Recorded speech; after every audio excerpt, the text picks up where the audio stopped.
So we are looking at sum of infinity of a geometric series. We are using a sum of a geometric series formula to derive the formula for the sum of infinity. So as the formula has been noted on the screen, the condition says that the range for the ratio should be less than 1. So r is greater than -1, less than 1. As n approaches infinity, that means that r of exponent n approaches 0. So you are going to make the substitution for r exponent n to replace r exponent n in the sum of a geometric series formula. So let's begin. We have sum to infinity of a geometric series to be defined.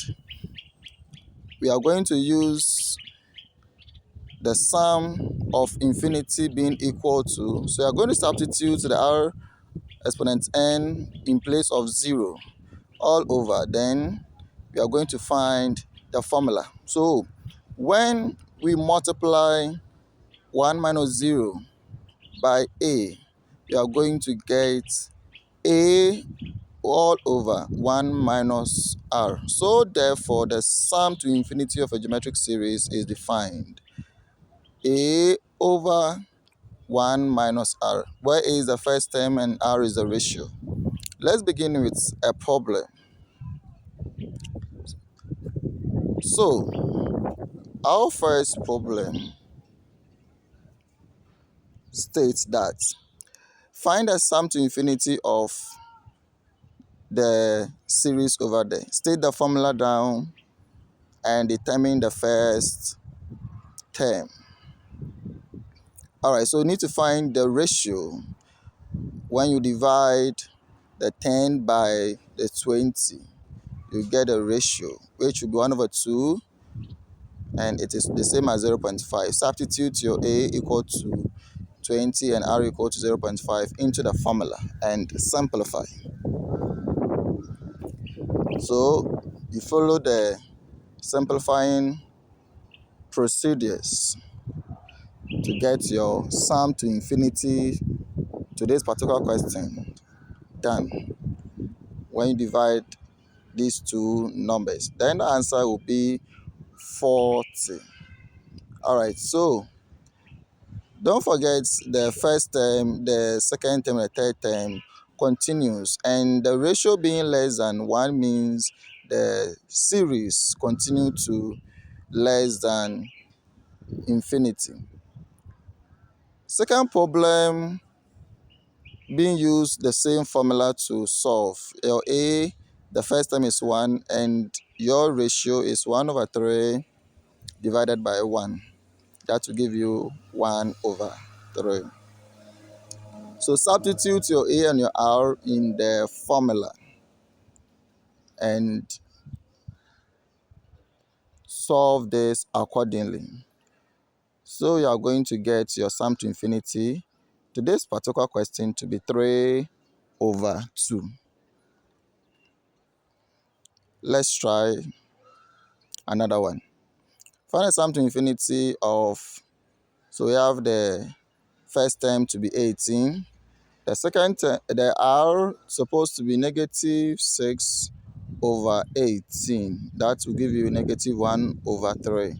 Let's do the substitution accordingly into the sum to infinity formula and simplify with the highlighted numbers being given to you. So 18 over, so when you solve the denominator, you are going to get 1 whole number 1 over 3. Use the calculator to get the final answer.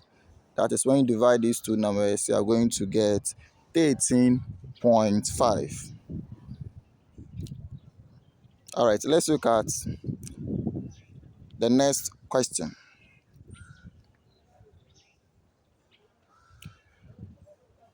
Let's go to the next question.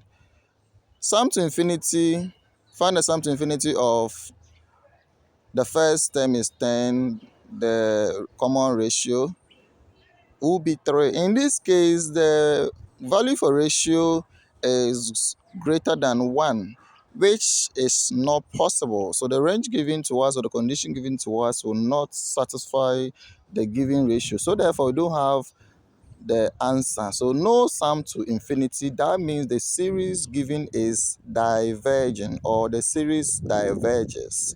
So no solution to this problem. As you see the series being defined, the r is not supposed to be greater or equal to 1. So when you get a question like this, you do this according to the condition that has been given.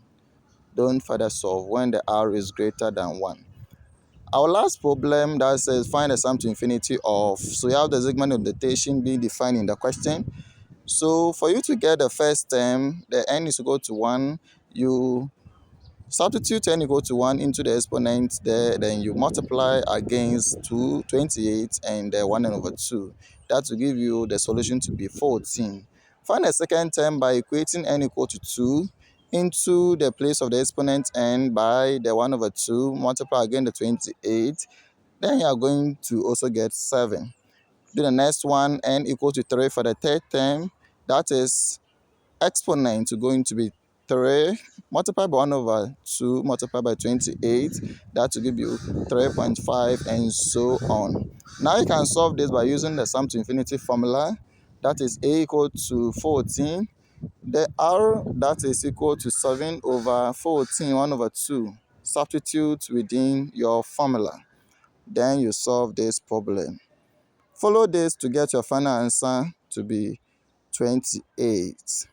Alright, I think you can apply the same strategies to solve some infinity question.